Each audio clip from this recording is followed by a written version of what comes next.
హరి ఓం. శ్రీ గురుభ్యో నమః. శ్రీ రమణ సద్గురుదేవాయ నమః. మనం శ్రీ రమణ భాషలు చెప్పుకుంటున్నాము.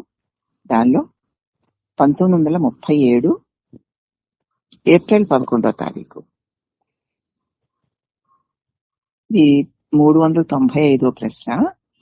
ఒక పుచ్చకుడు అడుగుతున్నాడు, పూర్ణ బ్రహ్మాన్ని పొందేది ఎలాగా అని.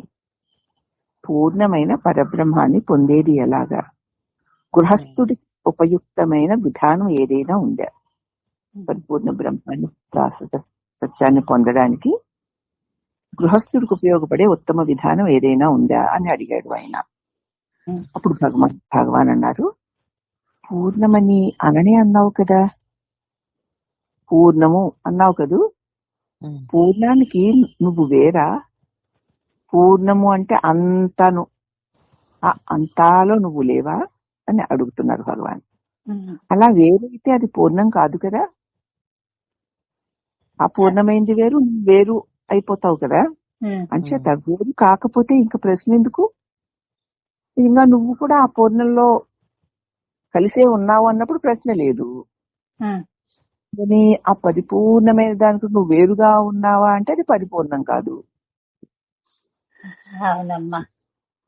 కాబట్టి బ్రహ్మము పూర్ణమని, నీవు దానికి వేరు కాదు అన్న ఎరుకే పరమార్థం. పరబ్రహ్మమే పరిపూర్ణమై ఉంది. ఆ పరిపూర్ణమైన పరబ్రహ్మమున కంటే నేను వేరు కాదు, నేను కూడా ఆ పరిపూర్ణమునే అన్న ఎరుకయే పరమార్థం. ఇది చూడు, ఇప్పుడు నీకు తెలుస్తుంది. నీవు గృహస్థుడు గాని ఎట్టి పరిధిలో ఉన్నవాడివి కావు అని తెలుస్తుంది. అట్లాగా పరిపూర్ణుడను అని తెలుసుకుని ఆ దృష్టితో కనుక నువ్వు చూస్తే నీకు తెలుస్తుంది, నువ్వు గృహస్థుడు కానీ ఎట్టి పరిధుల్లోని వాడవు కానీ కావు. నేను ఒక గృహస్థుణ్ణి కాను, ఒక పరిధిలో ఉన్నవాడిని కాను, పరిపూర్ణమైన పరబ్రహ్మమును అని తెలుస్తుంది.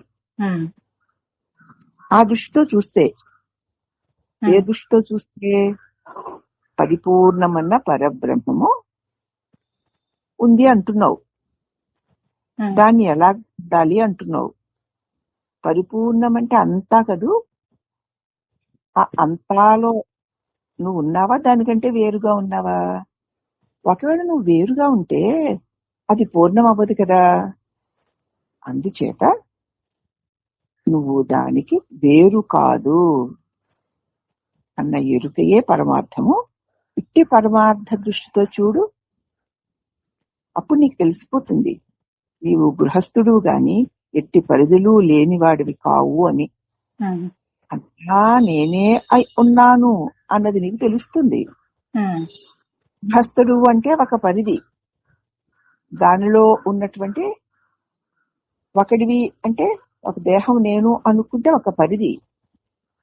ఆ పరిధి నుంచి నువ్వు పూర్ణాన్ని పరిపూర్ణ బ్రహ్మాన్ని తెలుసుకోవాలనుకుంటున్నావు, పొందాలనుకుంటున్నావు. కానీ నువ్వు అనుకుంటున్నటువంటి ఈ గృహస్థుడు ఒక జీవుడు అన్నదంతా ఆ పరిపూర్ణమును విడిచి లేదు. నీవు ఆ పరిపూర్ణుడే అని నీకు ఈ దృష్టితో చూస్తే తెలుస్తుంది అన్నారు భగవాన్. అప్పుడు ఆ పిచ్చకుడు అడుగుతున్నాడు, తత్వము లేది అని. మహర్షి అంటున్నారు, పూర్ణ బ్రహ్మ జ్ఞానం కలిగితే తానే అన్నిటినీ విశదం చేస్తుంది. ఇప్పుడు పూర్ణ బ్రహ్మం అన్నావు కదా, దాని జ్ఞానం కనుక నీకు కలిగితే ఆ జ్ఞానమే అన్నిటినీ విశదం చేస్తుంది. పూర్ణమన్న దానిలో తత్వాలు కానివి వేరు ఏది ఉన్నా అదంతా అదే అని తెలిసిపోతుంది అని అర్థం అన్నమాట. పూర్ణత్వాన్ని పొందాలి, పూర్ణుడు కావాలి, పరమాత్మని పొందాలి, పరబ్రహ్మాన్ని పొందాలి, పొందడానికి నేను ఏం చెయ్యాలి అని ప్రశ్నించే సాధకులకి పరిపూర్ణము అంటే ఏమిటో ముందు గుర్తిస్తే అంతా నిండి ఉన్నదని అర్థం. ఆ అంతాలో ఈ ప్రశ్నలు అడుగుతున్న పూర్ణత్వాన్ని పొందాలనుకున్నవాడు కూడా ఆ అంతాలోనే ఉన్నాడు. మరి ఇంకా అతను వేరే పొందేదే ఉంది. ఈ సత్యం తెలిసి చూస్తే అప్పుడు ఏం జరుగుతుంది అంటే, ఒక గృహస్థుడుగాను ఒక పరిధిలో ఉన్నవాడిగాను అనుకున్నాను. కానీ నేను ఏ పరిధి లేని అపరిమితమైన పరిపూర్ణ బ్రహ్మమునే అని నీకు అనుభవానికి వస్తుంది. అంటే ఆయన మరి అర్థమైందో లేదో తెలియదు కానీ తత్వాలు ఏమిటి అని అడిగాడు. అదిగో ఆ పరిపూర్ణ బ్రహ్మ జ్ఞానంలోనే అవన్నీ నీకు తెలుస్తాయి అన్నారు భగవాన్. తెలియడానికి ఏముంది, ఇంకా అంతా పూర్ణమైందే కదా ఉంది. అవునమ్మా. ఏదైనా తర్వాత అంటే పరిపూర్ణత్వం అంటే ఏమిటో, ఆ పరిపూర్ణత్వాన్ని పొందగోరువాడు పరిపూర్ణుడై ఉన్నాడు అని ఇక్కడ సారాంశం. సూక్ష్మబుద్ధితో ప్రశ్నించేవాడు భగవాన్ చెప్పిన పరిపూర్ణత్వాన్ని గ్రహిస్తే ఇక అతడికి పరిధులన్నీ తొలగిపోతాయని గొప్ప ప్రబోధన చేసినటువంటి శ్రీ రమణ సద్గురుదేవులకు నమస్కారం.